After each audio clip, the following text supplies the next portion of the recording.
Hi, എല്ലാവർക്കും നമസ്കാരം. ശ്രീ മാരിയുടെ വീഡിയോയിലേക്ക് എല്ലാവർക്കും ഹാർദമായ സ്വാഗതം. ഇതുപോലൊരു വോയിസ് അയച്ചിട്ട് കുറേ നാളായി. എന്നാലും പെട്ടെന്ന് ഇപ്പോൾ ഒരു ഡീറ്റെയിൽസ് എനിക്ക് റെക്കോർഡ് ചെയ്ത് അയക്കാനായിട്ട് വിട്ടുപോയി. അതുകൊണ്ട് അത് റെക്കോർഡായില്ല. അപ്പോൾ അതുകൊണ്ട് ഞാനിത് വോയിസ് കൊടുക്കാമെന്ന് വിചാരിച്ചിട്ട് കയറിയതാണ്. പിന്നെ എല്ലാവരും നമ്പർ ചോദിക്കുന്നുണ്ട്. ശ്രീ മാരിയുടെ നമ്പർ മാറിയിട്ടുണ്ട്. അപ്പോൾ എല്ലാവരുടെ ആഗ്രഹപ്രകാരം അതൊരു വേറെ ഒരു നമ്പറാണല്ലോ, അത് ഉഡായിപ്പാണ്, അങ്ങനെയാണ് ഇങ്ങനെയാണെന്നൊക്കെ പറയുന്നവർക്ക് വേണ്ടിയിട്ട് മാറ്റിയതാണെന്ന് വിചാരിക്കേണ്ട. എൻ്റെ സൗകര്യാർത്ഥം ഞാൻ മാറ്റിയതാണത്. അപ്പോൾ ഞാനത് മാറ്റി. അപ്പോൾ ആ മാറ്റിയത് കൊണ്ട് മറ്റുള്ളവർക്കത് നമ്പർ അറിയാനുള്ള ബുദ്ധിമുട്ടുണ്ട്. അപ്പോൾ ഡിസ്ക്രിപ്ഷനിൽ ഞാൻ കൊടുത്തിട്ടുണ്ട് നമ്പർ. അറിയാത്തവർക്കായിട്ട് ഒന്നും കൂടി നമ്മുടെ നമ്പർ ഞാൻ പറഞ്ഞു തരാം. അപ്പോൾ എല്ലാവരും ശ്രദ്ധിച്ച്, എല്ലാ വീഡിയോസിൻ്റെയും ഡിസ്ക്രിപ്ഷനിലുണ്ട്. അപ്പോൾ അതൊന്ന് ശ്രദ്ധിച്ച് നോക്കിയാൽ മനസ്സിലാവും. അപ്പോൾ നമ്പർ ഞാൻ പറയാം, നോട്ട് ചെയ്തോളൂ.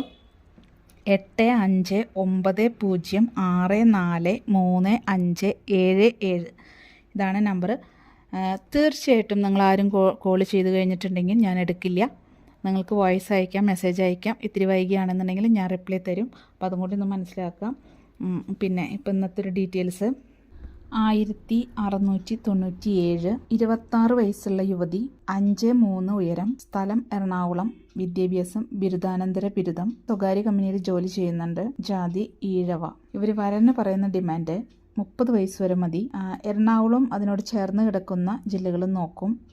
വിദേശം താല്പര്യം, ബിസിനസ് വേണ്ട, ഈഴവ മാത്രം നോക്കുന്നു. പയ്യന് ക്വാളിഫിക്കേഷൻ ഉണ്ടായിരിക്കണം. ഇത്രയാണ് അവരുടെ ഡിമാൻഡ്. അപ്പോൾ താല്പര്യമുള്ളവർ എൻ്റെ വാട്സപ്പ് നമ്പറിൽ കോൺടാക്റ്റ് ചെയ്യുക. അതുപോലെ തന്നെ ഓരോ ഡീറ്റെയിൽസ് ചോദിക്കുന്നവരും ആ പറയുന്ന ഡിമാൻഡിനനുസരിച്ചുള്ളവരാണോ എന്നുള്ളത് നോക്കിയിട്ട് ആ ഡീറ്റെയിൽസ് ചോദിക്കുക. പിന്നെ ഓരോരുത്തരുടെ ഡിമാൻഡുകളും കാര്യങ്ങളും പറയുമ്പോൾ ആ കുട്ടി അവിടെ തന്നെ നിൽക്കുള്ളൂ, അങ്ങനെയാവും ഇങ്ങനെയാവും എന്നൊന്നും പറയേണ്ട കാര്യമൊന്നും ഇല്ല ആർക്കും. താല്പര്യം ഉണ്ടെങ്കിൽ കോൺടാക്റ്റ് ചെയ്യുക. ഇല്ലയെന്നുണ്ടെങ്കിൽ അത് കേട്ട് കഴിഞ്ഞിട്ടുണ്ടെങ്കിൽ താല്പര്യമില്ലെങ്കിൽ അത് വിടുക. പിന്നെ അതിനെക്കുറിച്ച് എന്താ പറയുക, ഓരോ കാര്യങ്ങളിങ്ങനെ പറയുമ്പോൾ അത് മറ്റുള്ളവർക്ക് അത് ബുദ്ധിമുട്ടാവും എന്നുള്ളത് മനസ്സിലാക്കുക. എനിക്ക് ബുദ്ധിമുട്ടല്ല, അത് അവർക്ക് ബുദ്ധിമുട്ടാവും. അപ്പോൾ അതും കൂടി ഒന്ന് മനസ്സിലാക്കുക. താല്പര്യമുള്ളവർ കോൺടാക്റ്റ് ചെയ്യുക. അപ്പോൾ ഇത്രയേ ഉള്ളൂ ഇന്നത്തെ വീഡിയോ. ഈ വീഡിയോ എല്ലാവരും സബ്സ്ക്രൈബ് ചെയ്യാൻ പറയുന്നുണ്ട് ഞാൻ ഈ ചാനൽ. പക്ഷേ കുറേ പേരൊന്നും സബ്സ്ക്രൈബ് ചെയ്യുന്നില്ല. എനിക്ക് സബ്സ്ക്രൈബ് ചെയ്യാത്തവരാണ് കൂടുതൽ വീഡിയോസുകൾ കാണുന്നത്. വീഡിയോസുകളും കണ്ടോളൂ, സബ്സ്ക്രൈബും ചെയ്തോളൂ. ബെൽ ബട്ടൺ ക്ലിക്ക് ചെയ്യുക, ഷെയർ ചെയ്യുക, കമൻറ്റ് ചെയ്യുക, ലൈക്ക് ചെയ്യുക. അപ്പോൾ ഓക്കെ, അടുത്ത വീഡിയോ വരുന്നവരെ നന്ദി, നമസ്കാരം.